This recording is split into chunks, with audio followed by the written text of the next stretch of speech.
Hi Gemini! We have here the Five of Swords, the Ace of Cups, Seven of Pentacles, the High Priestess, and the Hermit. And we'll continue the reading and clarify some of the messages as well. So, Five of Swords as your first card out. Perhaps you're moving through some difficult times, right? Five of Swords is the energy of a little bit of stress and uneasiness around what is happening to do with your love life. The other aspect can be to do with the Seven of Pentacles, so related to work. Okay, I feel like these cards already clarified the Five of Swords. And so, having said that, what I'm getting here is that there is a tug of war, Gemini. Also have to do with Venus, which is about to go retrograde in your sign. And also it's a season of eclipses. It's about to begin. And so that can bring in some confounding energy, as well as, you know, something that's causing stress. When Venus in Gemini squares Neptune in Pisces. And so that begins the point in time where there might be a sense of insecurity, there might be a sense of disillusionment, specifically in the area of love and romance. And Seven of Pentacles appears as though, if this is, you know, relating to you as something to do with your love life, then there is something that you're going to have an opportunity to work on and grow from. Okay, others of you just might find that time where you're just focusing more on work or trying to do something, you know, staying busy, because that tug of war is just not serving you, or at least it feels like it's not serving you, although this is something that you really just have to address because you're being asked to address this. We have the High Priestess and the Hermit showing up in your reading, which means pay attention, I would say, also to the moon. Okay, Gemini, we have a full moon in Scorpio on the Mace. Perhaps that's a time when I would say you can use that to let go and release things, because when the High Priestess shows up like this in your reading, and we'll pull more cards, by the way, we're going to move forward. I feel like this is the initial energy might bring for some of you, not all. But when the High Priestess comes out like this, it's really just asking you to, see, the High Priestess is guarding the gates, and she is someone who represents wisdom and knowledge, and it takes intuition to be able to move past this gate and move forward. It might be a time where you're being asked to make a major decision, but yes, you are definitely being asked to use your intuition. If you don't know who to seek guidance from, it might be someone who is older than you, or at least they're filled with more wisdom, because they've seen life differently than yourself. So not necessarily more wisdom, but it's different. It's different than what you know. And so to be listening to them or seeking their advice might actually be really helpful. Okay, so it's a different form of wisdom than what you already have. On the other hand, this might also be, hey, you know, it's time to tap into your inner self, because you do have all the answers you seek, especially in regards to how to move forward. The other thing I was about to say, because I did say pay attention to the moon, is we also will have a new moon in your sign, Gemini. 2 degrees of your sign, actually, and at the same time we're going to have Mercury and Venus in conjunction in your sign, Sun in your sign, trining with Saturn in Aquarius, and Mercury in your sign again, squaring with Neptune in Pisces. So there's a lot happening in your sign in the month. So I can see why this is a very essential time to be focusing on, you know, that this is happening. The High Priestess asking you to perhaps jump. This is like a spiritual leap, you can say, like a quantum leap. Going into the next dimension, experiencing your higher self, your new self, a new version. But a lot of this will also be coming from within, like it's a spiritual journey. When the Hermit comes up in the reading, it's also asking you to seek your own company and your own counsel to move forward and make any major decisions.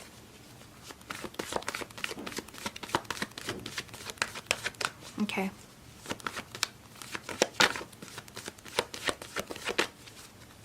Give yourself some time alone during the full and the new moons, okay? the Wheel of Fortune, but it came out reversed, Gemini. Tables are turning. Tables are turning. It's gonna feel like a tug of war. It's going to be very different than what you're used to. Midway through the month, I feel like the table will definitely be turning. Not have complete control of Gemini. The sooner you can accept that, the better it will be for you. Okay? Just address the situation, know what you have to know. You can use the information moving forward in the future. Okay? Better times will come as soon as I think the sun moves into your energy and your season.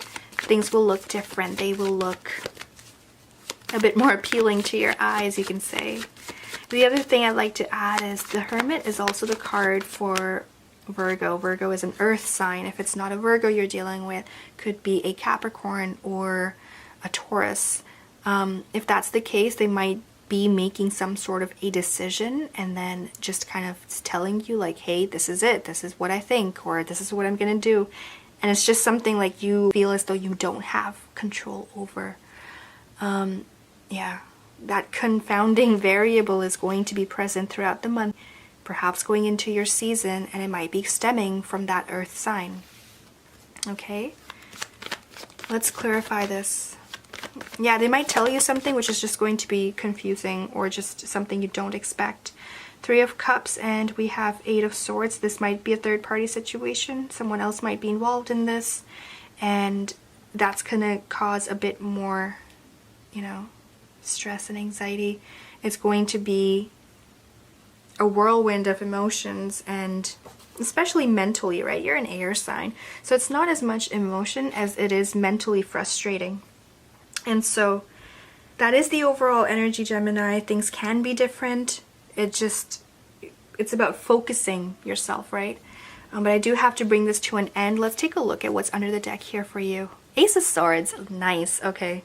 So you can turn things around, okay? A part of you will have to seek counsel from someone else. The other part will be you looking at yourself for answers. What else do we have here? Ace of Swords, Queen of Wands. If you have a fire sign in your life, they might provide some sort of a relief, perhaps, or clarity. Fire sign being Sagittarius, Aries, Leo. If it's not, it could just be someone who's just in love with life. They're passionate, they're usually very optimistic, and so they can provide a little bit of extra faith that you might want to hold on to, especially if it's a difficult time and you're having to make a decision. Know that there is karmic energy at play, and so the right thing will be done, whatever the right is, okay?